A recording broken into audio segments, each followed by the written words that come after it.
Você precisa parar de aceitar todos os presentes das pessoas. Nem todo mundo é enviado por Deus nem tem boas intenções para com você. Em Provérbios, capítulo 23, versículos 6 e 7, a Bíblia nos adverte contra aceitar coisas de pessoas cujos corações não estão conosco, mesmo quando parece que estão. Não comas o pão do invejoso, nem cobices os seus delicados manjares, porque como imagina em sua alma, assim ele é. Ele te diz, come e bebe, mas o seu coração não está contigo. Eu odeio dizer isso a você, mas nem todos em sua vida te querem bem, e nem todos em sua vida são enviados por Deus. Algumas pessoas são enviadas pelo diabo. Assim como os pensamentos de Deus a seu respeito são bons, os pensamentos do diabo a seu respeito são maus. Assim como Deus envia pessoas quando Ele quer te abençoar, quando o diabo quer te destruir, Ele também envia pessoas para a sua vida. A diferença entre os enviados de Deus e os enviados do diabo é que os enviados de Deus se comprometem a te levantar, enquanto os enviados do diabo só querem te derrubar. Isso não é para fazer com que você suspeite de todos ao seu redor, mas como filhos de Deus, somos ordenados por Deus a estar sempre em guarda espiritual. É aqui que entra o poder do discernimento. Infelizmente, muitos cristãos não sabem o que é discernimento ou como ele funciona. Veja bem, todos os dias você conhecerá e interagirá com diferentes categorias de homens e mulheres. Alguns estão em seu local de trabalho, no seu bairro, na sua igreja, na escola ou em qualquer outro lugar onde você circula. Algumas pessoas você conhecerá por acaso, outras serão por contato direto. No entanto, você precisa perceber que existe uma atividade sobrenatural por trás de qualquer encontro que você faz com as pessoas que entram em sua vida. Ninguém entra na sua vida por engano. Ou é Deus quem os traz, ou é o diabo quem os coloca no seu caminho. Portanto, por meio do discernimento, o Espírito Santo ajuda você a se conectar com aqueles que têm um motivo certo a seu respeito e a ficar em guarda com aqueles cujas intenções não são puras. O poder do discernimento é um dom que todo filho de Deus precisa pedir e desenvolver em sua vida. A Bíblia nos pede para testar todos os espíritos, sem exceção. 1 João capítulo 4, versículo 1 diz assim: Amados, não deis crédito a qualquer espírito, antes provai os espíritos se procedem de Deus, porque muitos falsos profetas têm saído pelo mundo fora. Lembre-se de que os livros de João foram construídos em torno do amor e refletindo diligentemente a afeição de Cristo pelas pessoas ao nosso redor. No entanto, ele toma um momento para esclarecer as coisas. Não presuma que todos são legais porque sorriem para você ou te dão presentes. Não assuma que seus motivos estão corretos porque eles expressam bondade para com você.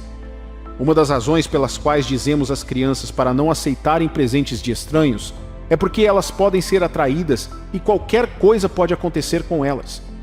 No entanto, este aviso deve ser seguido por todos os cristãos verdadeiros para o nosso próprio bem. O fato de um homem ou uma mulher sorrir para você não significa que ele ou ela deseja o seu bem. Às vezes você precisa saber por que a Bíblia diz que o coração do homem é desesperadamente enganoso e perverso.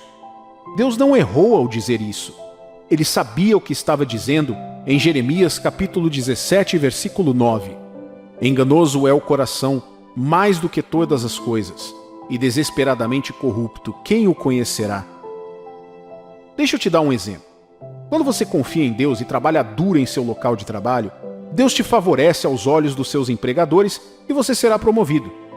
Às vezes, a promoção de Deus pode vir na forma de você deixar aquela empresa, seja para iniciar seu próprio negócio de sucesso ou ingressar em uma empresa melhor. No entanto, entre seus colegas haverá alguns que invejarão seu progresso. Alguns podem até sentir que mereciam a promoção mais do que você. Alguns podem sentir que você vai começar a agir de forma mandona sobre eles quando você foi recentemente promovido. Vocês dois podem almoçar juntos, sair de vez em quando, trocar favores e assim por diante. No entanto, você deve confiar em Deus para te ajudar a discernir e te proteger de qualquer mal que essa pessoa possa desenvolver contra você. Por que isso é um problema? Judas Iscariotes é um exemplo perfeito de como uma pessoa pode abrir seu coração para o diabo ocupar e forçá-la a fazer algo que nunca imaginou que faria. Lembre-se que depois de trair Jesus, Judas voltou para os fariseus com remorso. Ele tentou devolver o dinheiro que lhe pagaram para trair Jesus, mas eles se recusaram a aceitar. Ele jogou o dinheiro e saiu para se enforcar.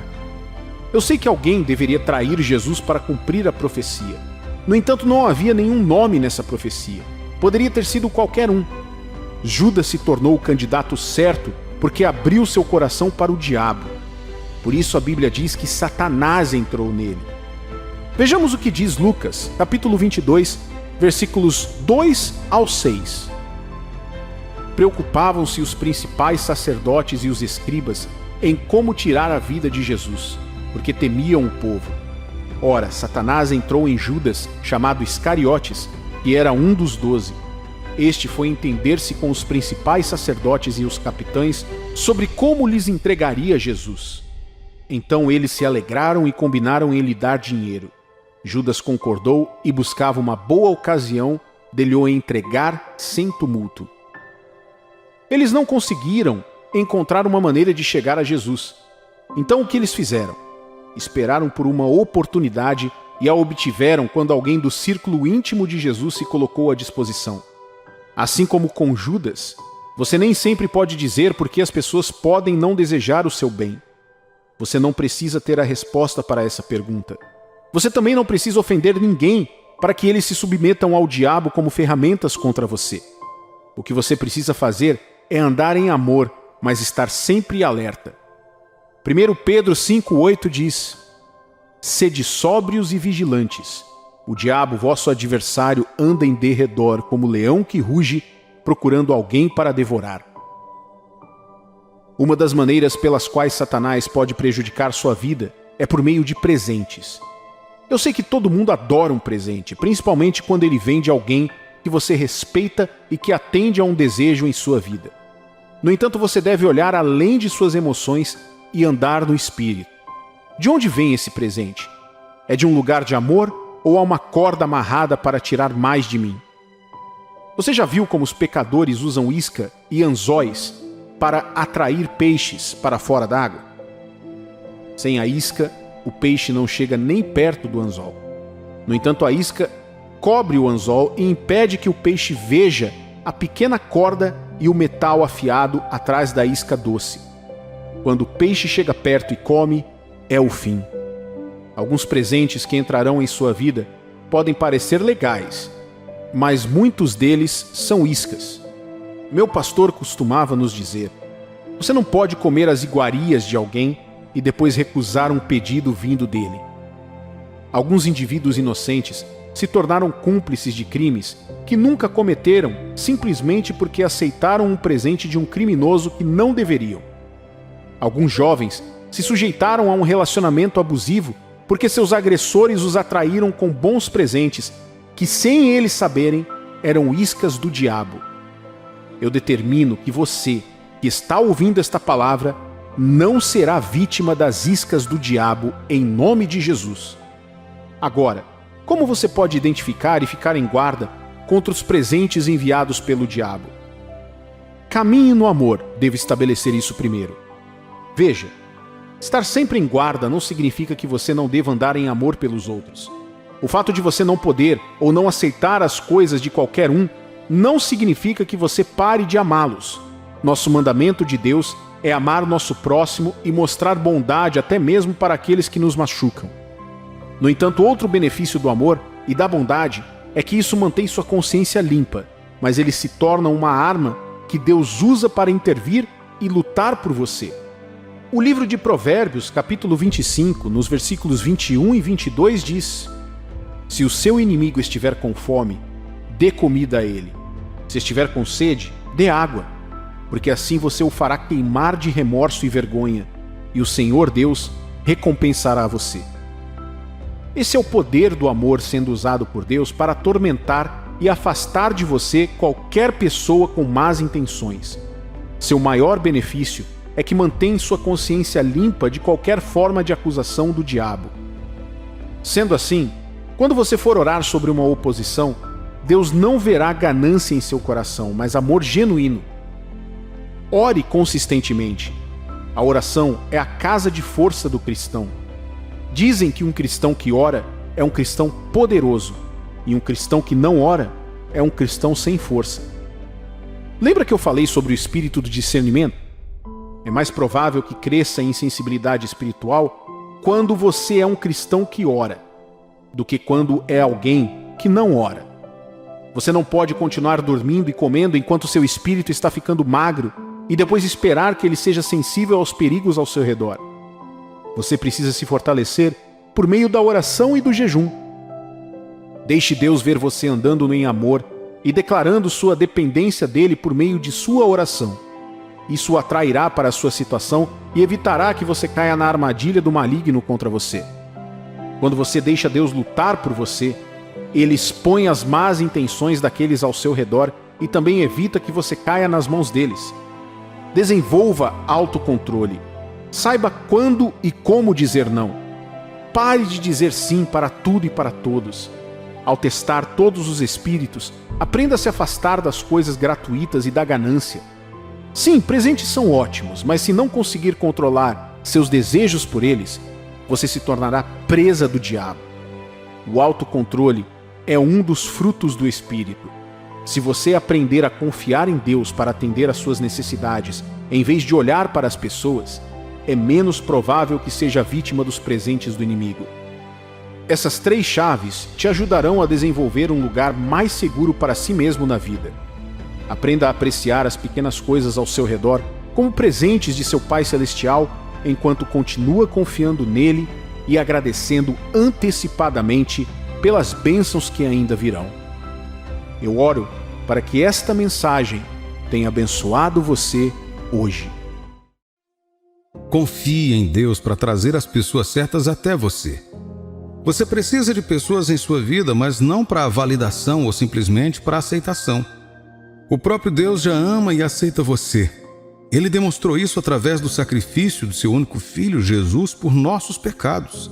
Não porque merecemos, mas simplesmente porque Ele nos ama.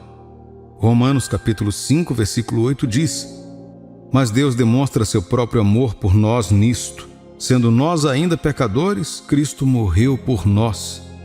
Portanto, não pense em relacionamentos apenas para ter pessoas que gostam de você em vida.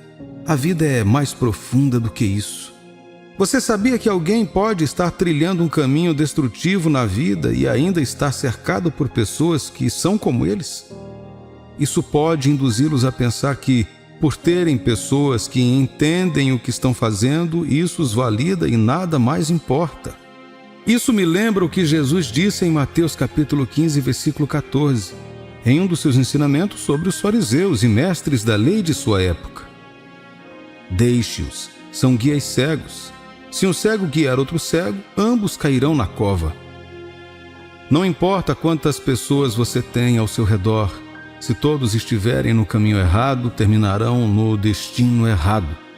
É, portanto, necessário confiar em Deus para ajudá-lo a identificar e se conectar com as pessoas certas em sua vida.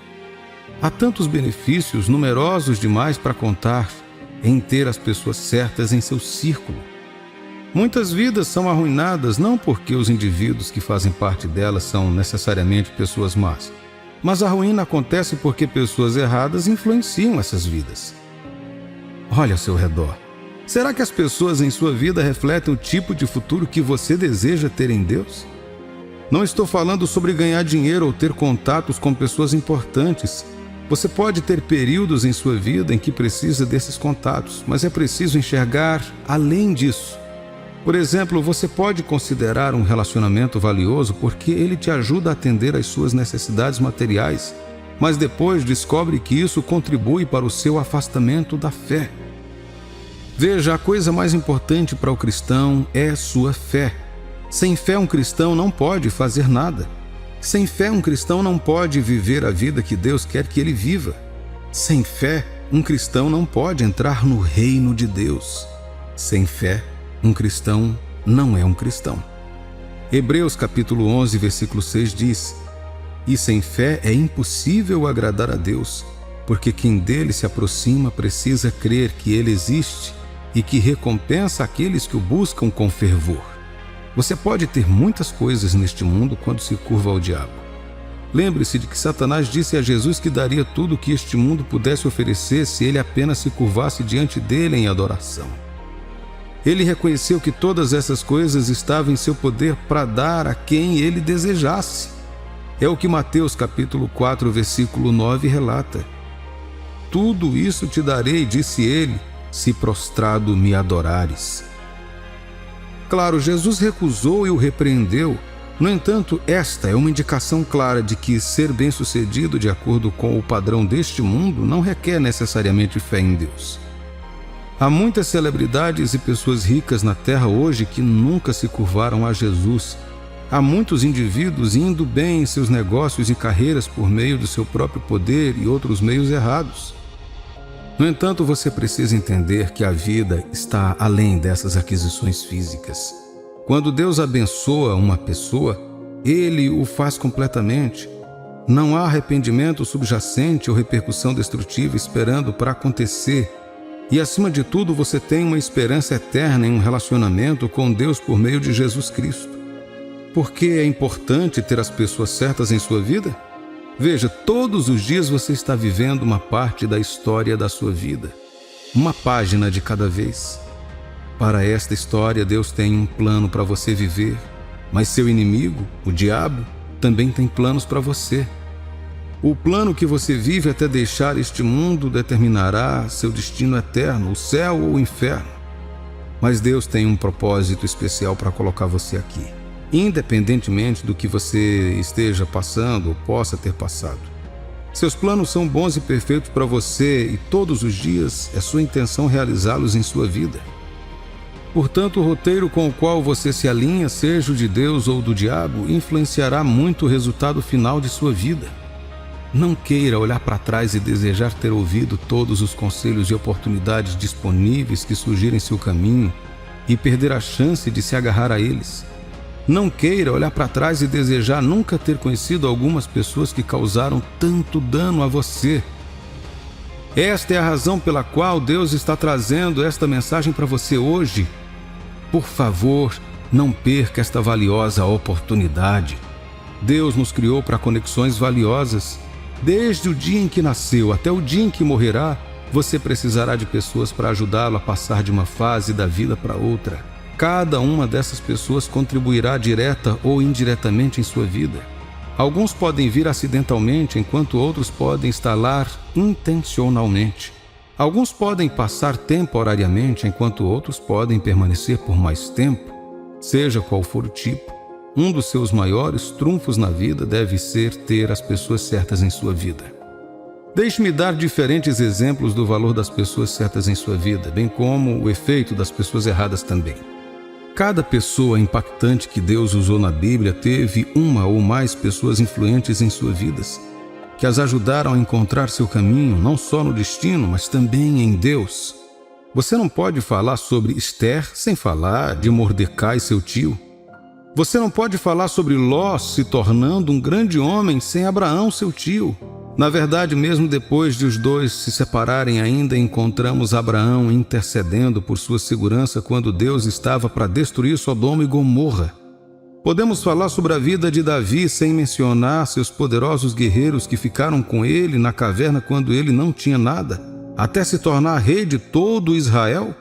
Ou podemos esquecer a influência que os profetas Samuel e Natã tiveram em sua vida?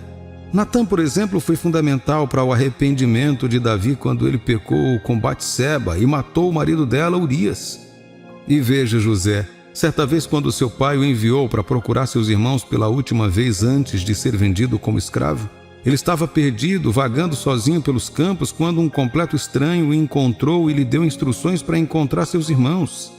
Veja bem, seu destino estava prestes a ser acionado e cada pessoa tinha um papel a desempenhar. Se ele não tivesse conhecido esse homem, talvez ele não tivesse sido vendido. E se José tivesse voltado para casa, como ele teria acabado no Egito, tornando-se o governador que salvaria milhares, se não milhões de vidas durante os 7 anos de fome? Como ele teria a oportunidade de interpretar o sonho do faraó ou até mesmo de aparecer em sua presença se não tivesse tido um contato breve, mas significativo com o servo da corte, o copeiro, na prisão?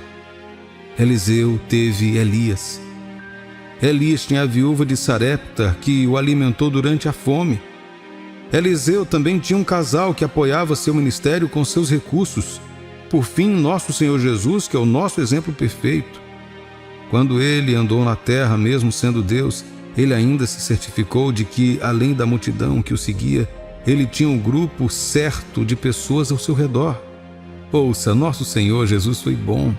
Ele era amigo de um pecador e estava lá para ajudar aqueles que precisavam de sua ajuda. No entanto, ele não se colocou à disposição de todos, nem confiou em todas as pessoas que conheceu. João capítulo 2, versículos 24 e 25 diz: Mas Jesus não se confiava a eles, pois conhecia todas as pessoas. Ele não precisava de nenhum testemunho sobre a humanidade, pois sabia o que havia em cada pessoa. No entanto, ele tinha aqueles a quem chamava de seus amigos, homens e mulheres igualmente, não perfeitos, mas em quem ele confiava e em quem podia confiar para cumprir seu destino. Entre eles estavam ex-prostitutas, ex-cobradores de impostos, ex-combatentes da liberdade, traidores, fariseus, todos que criam nele e políticos que buscavam a Deus com sinceridade. Essas pessoas se destacaram e no final vimos os papéis que desempenharam em sua vida e ministério. Mas há algo que podemos ver e aprender com Jesus. Ele orou antes de identificar seus amigos mais próximos, os 12 discípulos. Ele não os escolheu apenas porque eram bonitos, bem-sucedidos, tinham experiências ou quaisquer características físicas, como fazemos muitas vezes. Em vez disso, Jesus escolheu confiar em Deus para trazer as pessoas certas para a sua vida, que serviriam ao propósito dele em sua vida, bem como os ajudariam a cumprir seus próprios destinos. Lucas capítulo 6, versículos 12 e 13 diz: Num desses dias, Jesus saiu para uma montanha para orar e passou a noite orando a Deus. Ao amanhecer, chamou a si os seus discípulos e escolheu 12 deles, os quais também designou apóstolos.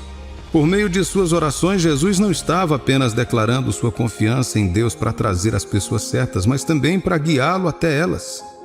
Podemos ver essa orientação quando ele desejou ir a Samaria, onde encontraria a mulher samaritana no poço. Ele acabaria tocando a vida dela, transformando-a na primeira mulher anunciadora do Evangelho do Novo Testamento. Se Jesus podia confiar em Deus para trazer as pessoas certas para a sua vida, você também pode confiar em Deus para isso.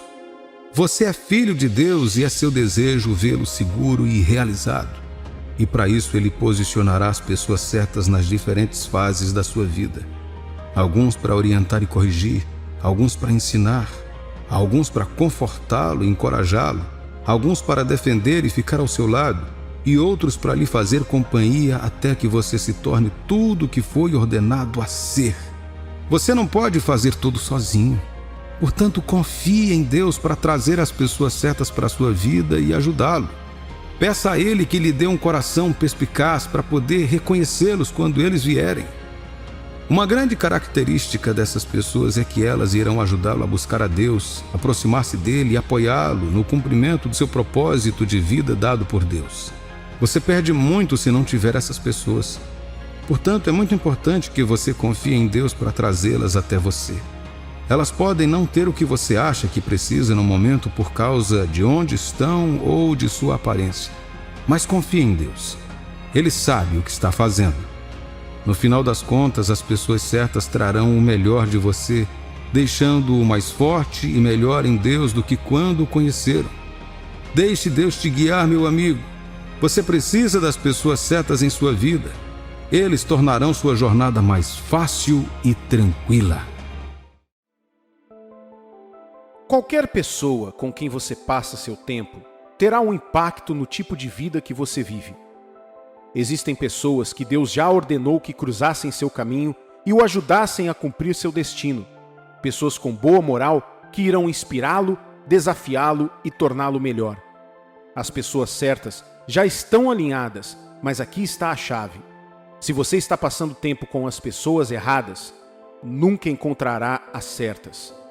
Se você está andando com pessoas que não vão a lugar nenhum, pessoas de má índole, pessoas que são egocêntricas, soberbas, indisciplinadas, agindo de forma muito arrogante e sempre querendo atenção, você vai ficar preso. Você não pode andar com galinhas e esperar voar alto como as águias. Você vai se tornar como as pessoas com as quais você se associa continuamente. Nunca subestime a influência das pessoas que você permite entrar na sua vida. A Bíblia diz em 1 Coríntios, capítulo 15, versículo 33. Não vos enganeis, as más conversações corrompem os bons costumes. Observe o princípio. Quaisquer qualidades que seus amigos tenham, boas ou más, acabarão por passar para você. Espíritos são transferíveis. Se você anda com um fofoqueiro, em pouco tempo você será um fofoqueiro. Se anda com pessoas intransigentes, em pouco tempo você se tornará assim também. O mesmo vale ao se associar com pessoas orgulhosas. Se você se aproximar delas, descobrirá que elas sempre se autoexultam e se acham melhores que os outros. A humildade é uma virtude muito importante que um cristão deve ter. Você deve estabelecer alguns limites. Se você ouve alguém sempre negativo, criticando os outros, sempre querendo ser o centro das atenções, isso é um claro sinal de que esse tipo de pessoa não faz bem para a sua vida. Você não deve se associar com ela. Você já deve ter ouvido isso. Sim, talvez eu tenha uma personalidade forte e sou um pouco arrogante e orgulhoso, sim. Mas se quiser andar comigo, você deve me aceitar do jeito que eu sou. Aceita que dói menos. Alguém saber que tem um pouco de orgulho e não se importar com isso é o mesmo que colocar o dedo na cara de Deus e dizer: Ei Deus, não me importo se estou andando e vivendo regularmente neste pecado de orgulho e estou bem em não ter um relacionamento tão bom com você também. A Bíblia diz que Deus resiste aos soberbos, mas dá graça aos humildes. O orgulho não está na natureza de Deus e qualquer coisa que vá contra a natureza dele é pecado. Deus odeia o pecado e o orgulho é um pecado muito grave. O espírito de orgulho é inato e detestável para Deus e, como tal, quando nos tornamos cristãos, devemos identificar e remover toda semente de orgulho em nós e nos comportar como Cristo. Quando se trata de diagnosticar o coração, aqueles que sofrem com o espírito de orgulho têm dificuldades em identificar sua doença. O orgulho infecta sua visão, fazendo com que se vejam através de lentes que distorcem a realidade, e mesmo quando você aponta para eles que são orgulhosos, eles se tornam defensivos e oniscientes. Alguns podem até denegrir seu status com Deus e dizer que você não tem valor próprio. O orgulho pinta seus pecados feios como belos e louváveis. As pessoas que você escolhe para se cercar são importantes porque influenciam seu caráter. Quando você escolhe se cercar de companhias erradas, pessoas sem boas maneiras e que não são benéficas para o seu destino, elas podem corromper o seu caráter. Caráter é o que te torna único e que se mostra na forma como você age, sente e pensa. Em vez de encorajá-lo e edificá-lo, as más companhias em sua vida tentarão desencorajá-lo e derrubá-lo. Da mesma forma, o orgulho em um relacionamento é ruim e pode afetá-lo. O orgulho destrói os relacionamentos, afetando a intimidade e matando a confiança entre os parceiros. Um parceiro orgulhoso provavelmente vai ignorar as necessidades da outra pessoa e nunca assumirá a responsabilidade por suas ações. Nosso eu, ou ego, é basicamente quem somos como humanos. Não é bom ou ruim, é apenas o que nos torna nós mesmos. O orgulho doentio ocorre quando fazemos ou dizemos coisas para as pessoas elogiarem o nosso eu, ou para fazerem o nosso eu se sentir bem, ou colocar o nosso eu à frente dos outros. O orgulho quer que esse nosso eu seja elogiado, receba glória, seja adorado e seja muito falado. O orgulho vê as próprias necessidades e opiniões como superiores às dos outros. Não se importa com Deus ou qualquer coisa superior ou diferente de si mesmo. Uma pessoa orgulhosa trata os outros como inferiores e se ofende facilmente. O orgulho é a principal causa dos relacionamentos destruídos, fracassos pessoais e coletivos e a raiz do mal. O orgulho é uma ferramenta que o diabo usa para destruir as pessoas. O oposto do orgulho é a humildade, que significa ter uma visão adequada de si mesmo em relação a Deus e aos outros. É a capacidade de colocar as necessidades dos outros acima das suas, respeitar as opiniões dos outros e ter vontade de trabalhar em equipe, em vez de sempre ter que exercer o controle pessoal em todas as situações. Filipenses, capítulo 2, versículos 3 e 4, diz: Nada façais por partidarismo ou vanglória, mas por humildade, considerando cada um os outros superiores a si mesmo. Não tenha cada um em vista o que é propriamente seu, senão também cada qual o que é dos outros. Mas como você identifica o espírito de orgulho nas pessoas?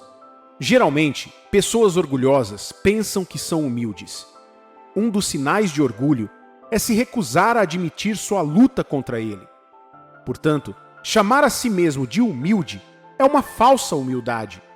Embora o orgulho faça as pessoas filtrarem o que há de terrível em si mesmas, também as leva a filtrar a bondade de Deus nos outros.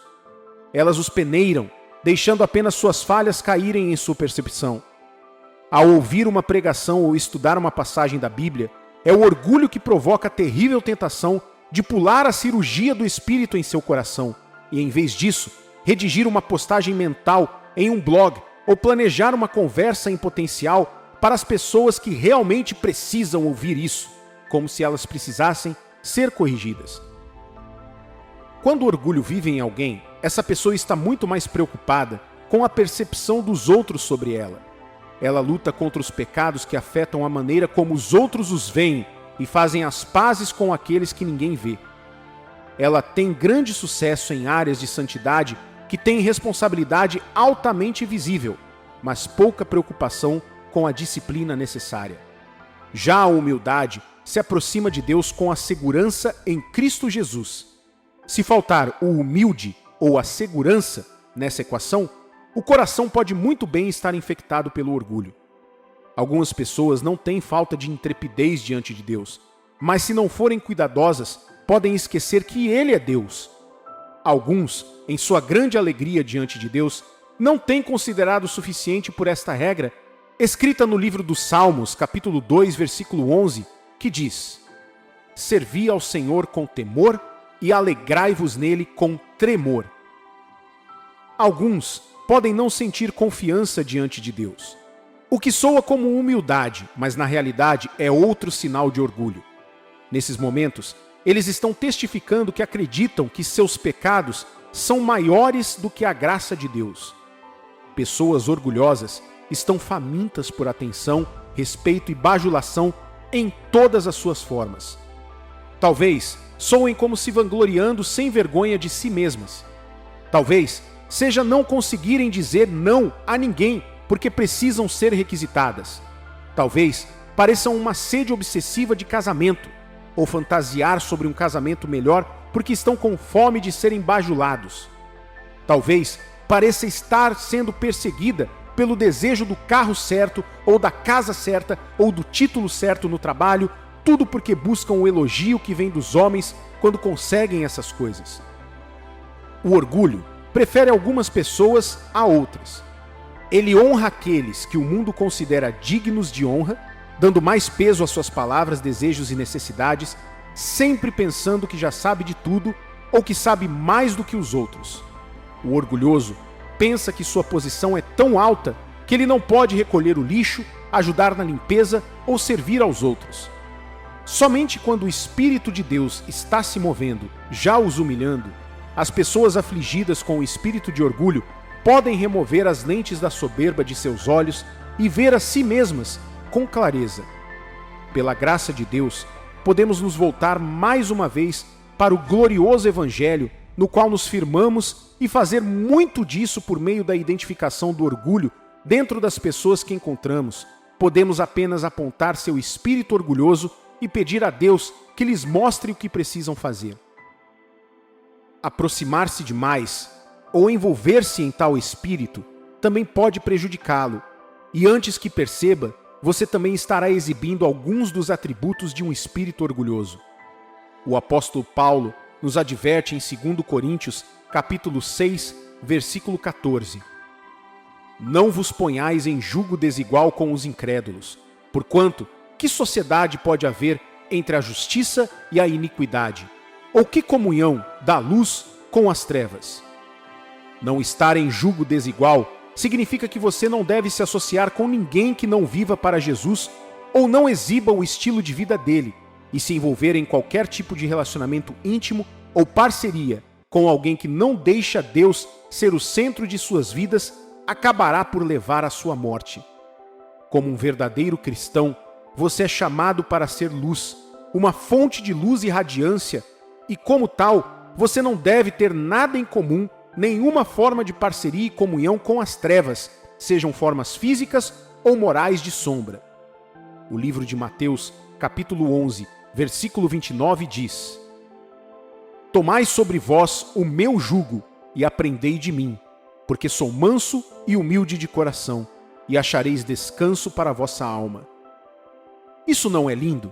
Uma parte do jugo está ao nosso redor e a outra está sobre os ombros de Jesus.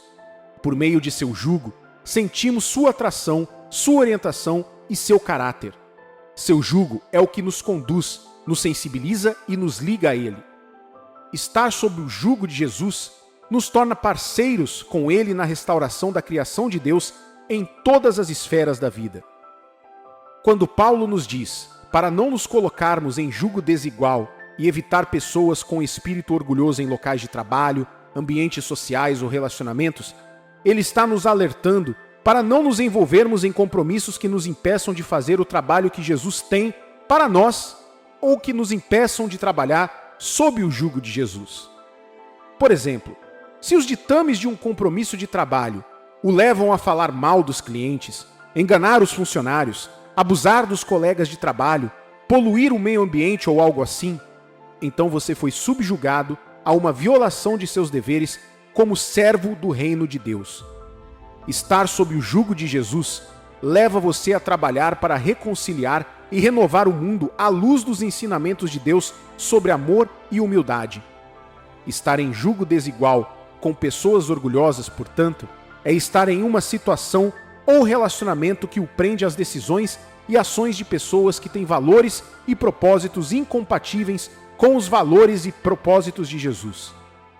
Você provavelmente faria e deveria fazer tudo o que puder para evitar trabalhar com aqueles que o forçariam a agir contra a sua fé. O ambiente e as crenças daqueles com quem você anda influenciam sua fé e experiência da vida cristã. Provérbios capítulo 13, versículo 20 diz: Quem anda com os sábios será sábio. Se você optar por se cercar de boas companhias, essas pessoas irão apoiá-lo e encorajá-lo em seu caminho em direção ao seu destino. Mas se eles são orgulhosos e egocêntricos, como poderão ajudá-lo? Bem, se eu evitá-los, ficarei sozinho, não terei ninguém com quem conversar, alguém pode dizer. Sim, você pode até ficar sozinho por um tempo, mas Deus lhe trará alguém melhor. Davi disse: Não fique inativo nos caminhos dos ímpios. Isso significa não ficar aí parado, deixando esse espírito orgulhoso envenenar você pelos próximos 10 anos. Ah, e se eu ferir os sentimentos dessas pessoas? Aí eu digo, e se você perder a sua salvação? Você tem a responsabilidade de proteger o que Deus lhe confiou, seus dons, seus objetivos e a sua alma. Faça disso sua prioridade. Você não está ouvindo isso por acaso. É hora de fazer mudanças. Você precisa de amigos melhores. Não há necessidade de fazer grandes anúncios dessa mudança.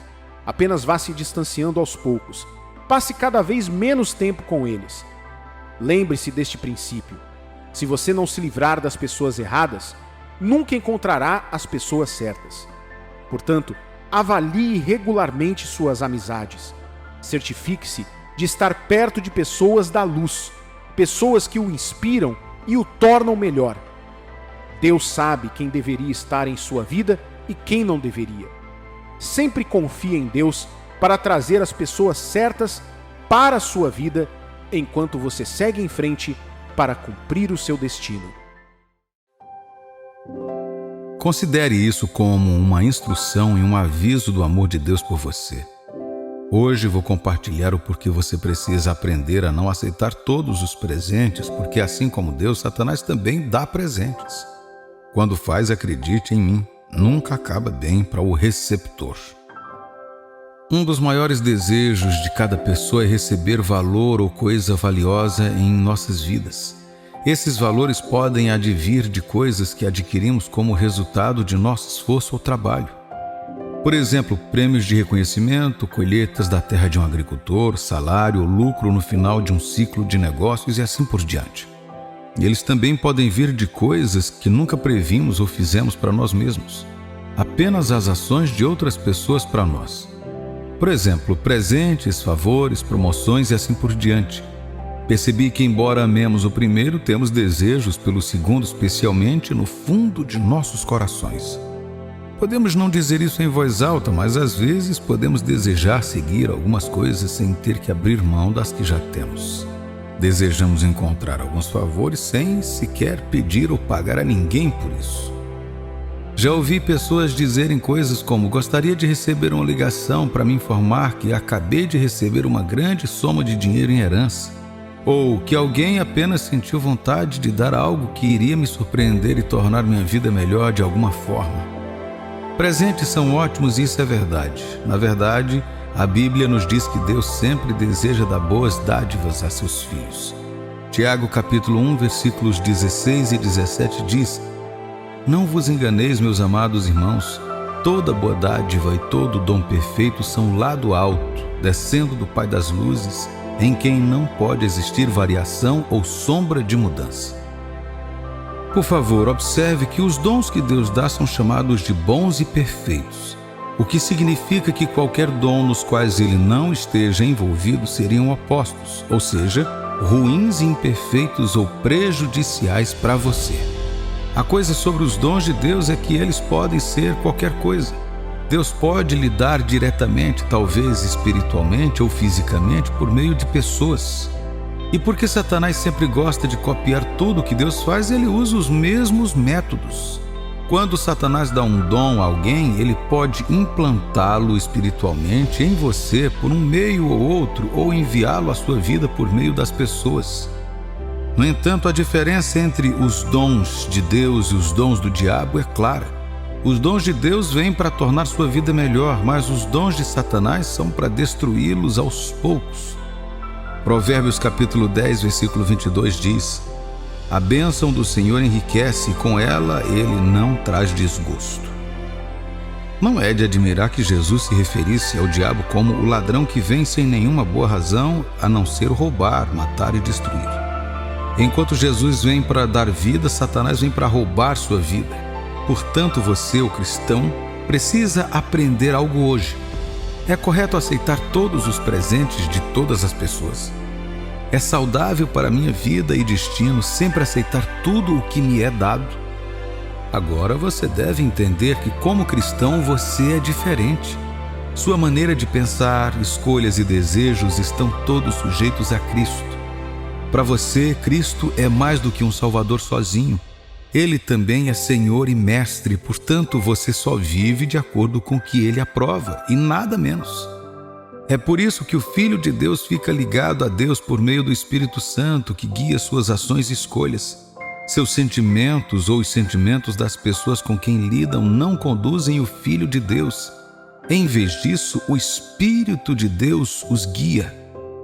Romanos capítulo 8, versículo 14 diz: pois todos os que são guiados pelo Espírito de Deus são filhos de Deus. É a isso que a fé cristã se refere como discernimento, a capacidade de dizer as intenções ou o espírito por trás de uma coisa, um pensamento ou uma ação.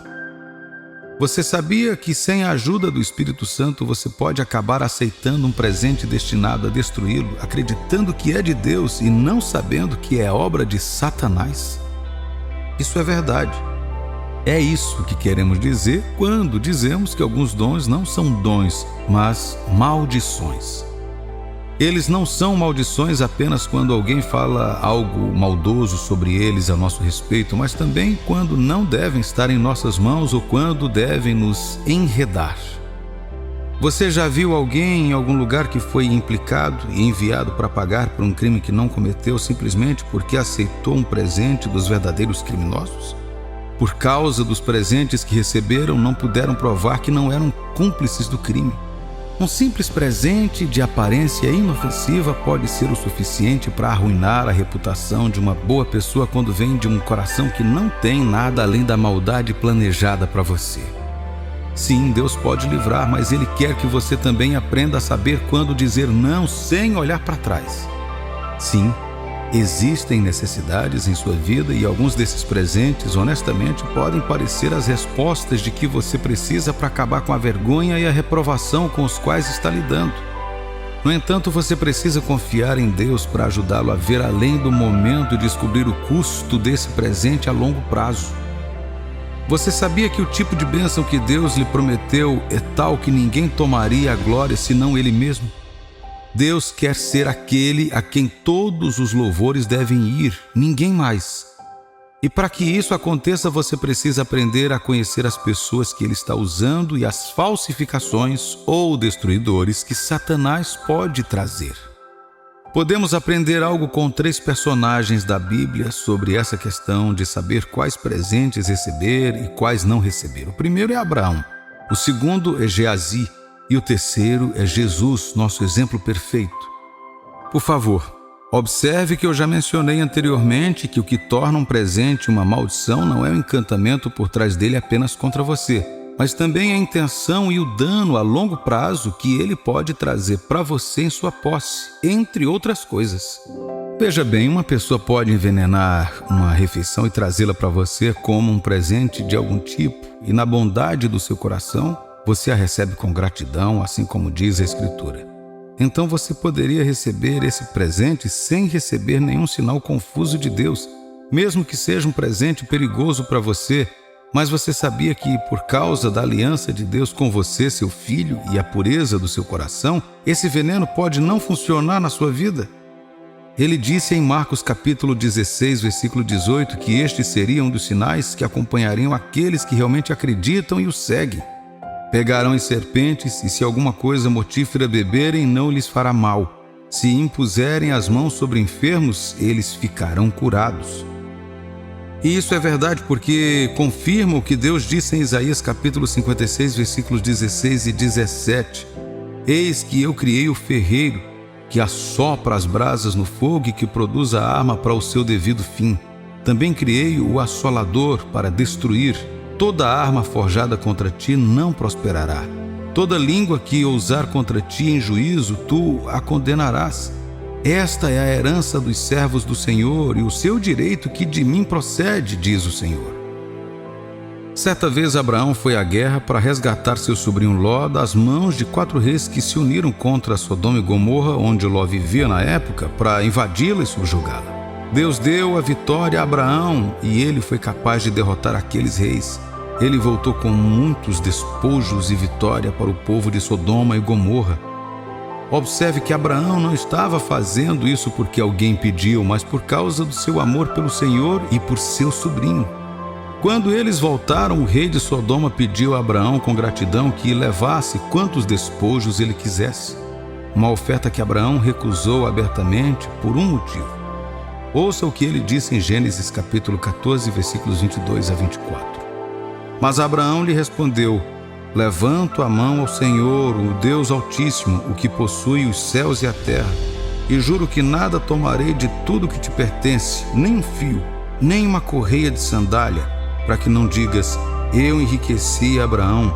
Nada quero para mim senão o que os rapazes comeram e a parte que toca aos homens Aner, Escol e Manre que foram comigo, estes que tomem o seu quinhão.